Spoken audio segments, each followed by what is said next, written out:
Olá, quartos anos, tudo bem? Vamos lá para mais uma sexta-feira de estudos com a professora Viviane. Essa semana vocês já estudaram bastante com as outras professoras e vocês sempre encerram a semana comigo. Então, hoje nós aprenderemos língua portuguesa, matemática e história. Língua portuguesa a gente vai usar o ler e escrever. Em matemática usaremos o EMAI.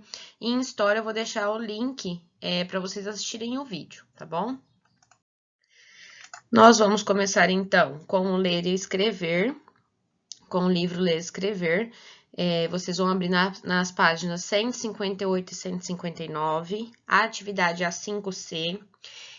Para quem assistiu a aula de ontem e para quem não assistiu, volta lá e assista, porque a aula de hoje é continuação da aula de ontem. Ontem a professora Bia fez a página 158, mas ela encerrou antes dessa atividade.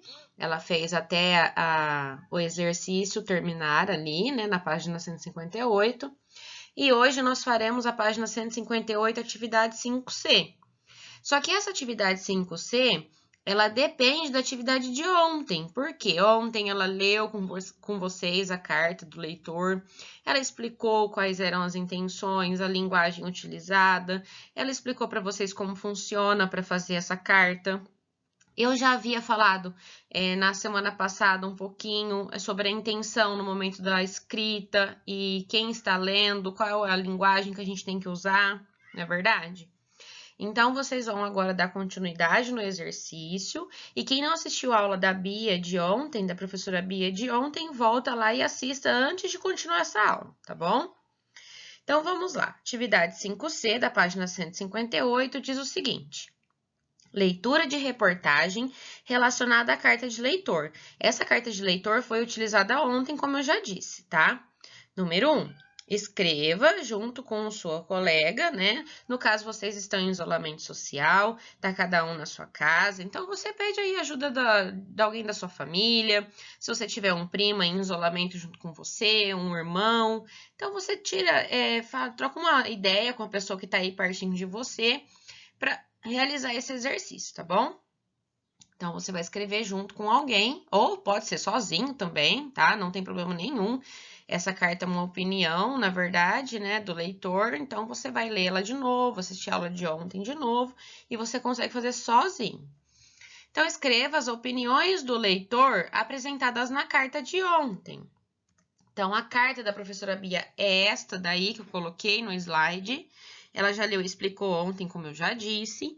Então, é só vocês lerem de novo ou voltarem na aula da professora de ontem e assistirem novamente a parte que ela fala sobre a carta de leitor, tá? Só que agora vocês vão ler essa carta identificando as partes do texto, os trechos que originam os comentários da carta. Então, por que o leitor escreveu esta carta? Aonde que teve origem esta carta? Por que ele escreveu? Para o leitor escrever uma carta, ele tem que ter lido algum texto antes. Ele está falando sobre o que aqui? Qual que era a reportagem que ele leu e qual é a opinião que ele está dando? Então, vocês vão prestar bastante atenção, porque existem algumas opiniões nesse texto que deixam marcados qual é a origem dessa carta, ou seja, o que vem antes disso, né? Então, eu quero que vocês identifiquem, através desta carta, sobre o que o leitor está falando, tá? Qual que é a opinião dele sobre o que ele está opinando, tá? Qualquer dúvida, volta na aula de ontem, ou deixa aí no box de perguntas, ou envie para a professora de vocês no WhatsApp, tá bom? Eu disse que era a página 158 e a página 159. Só que eu coloquei aí escrito para vocês, a página 159 nada mais é do que a continuação da 158. Ela tem algumas linhas para vocês continuarem escrevendo para responder essa número 1, tá bom? Então, não se preocupem, na página 159 não tem nenhum exercício diferente, é só mais uma página com linhas, que é para dar bastante espaço para vocês escreverem bastante aí, tá? Para a aula de matemática, vocês vão abrir o EMAI, na página 41, a atividade é a 21.3. Nessa atividade, vocês vão perceber que nós já trabalhamos esse tipo de continha. Eu coloquei aí um slide de tamanho maior da parte da explicação para eu poder identificar para vocês os números certinho e selecionar bonitinho para a gente relembrar só, tá? Porque essa aula já foi dada. Eu dei ela semana passada, tá? Volta lá no vídeo de sexta-feira passada, caso vocês precisem de uma explicação um pouquinho mais detalhada, que está lá. Número 1. Na escola, Ana e Patrícia responderam a pergunta: quantos lápis há em 123 caixas, sendo que há 12 lápis em cada uma? Veja como as meninas resolveram. Então, é uma continha de multiplicação, porque eu só tenho 123 caixas de lápis. E eu sei que tem 12 lápis em cada caixa, eu tenho que fazer 123 vezes 12, para eu saber quanto eu tenho ao todo, não é isso? A quantidade de lápis ao todo, né? Então, aqui, pessoal, ela vai decompor a continha. Para vocês entenderem melhor, só relembrando, porque essa aula já foi dada, o 123 vezes 12, ela fez separadinho. Então, ela colocou 123, centena de um lado, vezes.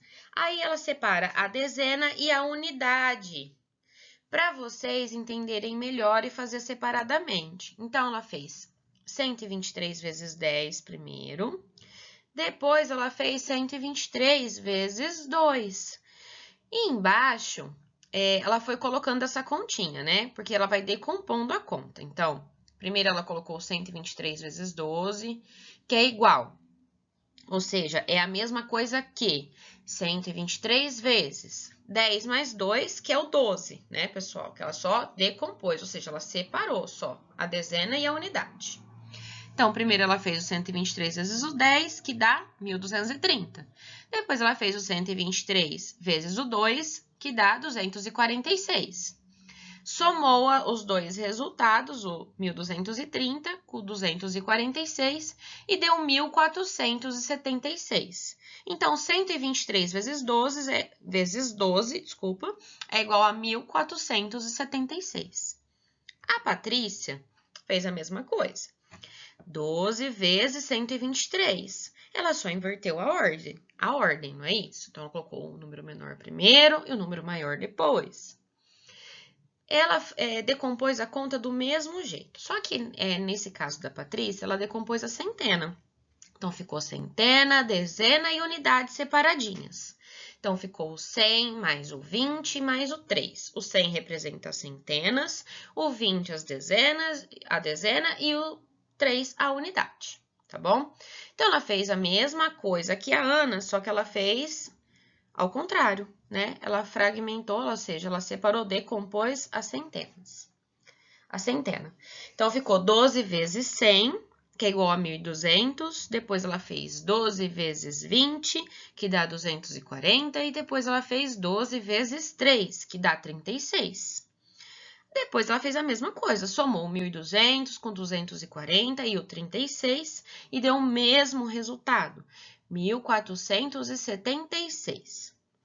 Então, a diferença, nós já vimos que aqui no caso da Ana, ela fez o 123 vezes o 12 e no caso da Patrícia, ela fez o 12 vezes o 123. Só tá na ordem diferente. Analise o procedimento de cada um e responda. Você faria de outro modo? Qual? Então, diante de tudo que vocês já aprenderam sobre multiplicação, existe algum outro jeitinho de montar essa conta de multiplicação? Como que você faria, tá? Coloca aí nesse espaço em branco. Na página 41, continuando, né? Tem o exercício 2. Agora, resolva os cálculos abaixo da forma que considerar interessante. Compartilhe agora seus procedimentos com os colegas. Então, vocês vão resolver essas continhas do jeito que vocês acharem mais interessante. Pode ser do jeito da Patrícia, como nós colocamos aqui no slide anterior. Vocês que vão escolher como que vocês acham mais interessante para montar essa continha, tá bom? E aí, vão resolver as operações de multiplicação e depois vocês vão compartilhar aí com a gente. Coloca aí nos comentários como foi que você escolheu fazer, qual o método que você escolheu fazer da continha de multiplicação e contribui aí para a nossa aprendizagem, tá bom? Se você arrumou uma outra forma, se você sabe algum outro jeito de fazer a multiplicação, coloca aí e compartilha com a gente também, porque a gente sempre aprende um com o outro, não é verdade? Então, para encerrar a aula de hoje, nós vamos falar um pouquinho de história. A história é o mundo da tecnologia, a integração de pessoas e as exclusões sociais e culturais.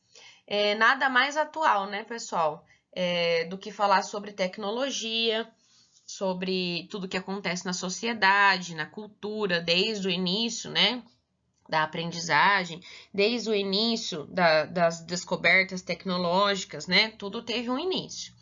Então, hoje nós já estamos no estágio avançado aí, né, da tecnologia, tudo muito desenvolvido, e nós nunca utilizamos tanto a tecnologia como agora, não é mesmo? Então, assista o link da aula que está aí embaixo, eu vou deixar também na descrição desse vídeo, e vocês vão anotar 3 pontos principais desse vídeo que vocês irão assistir, tá? As 3 partes principais.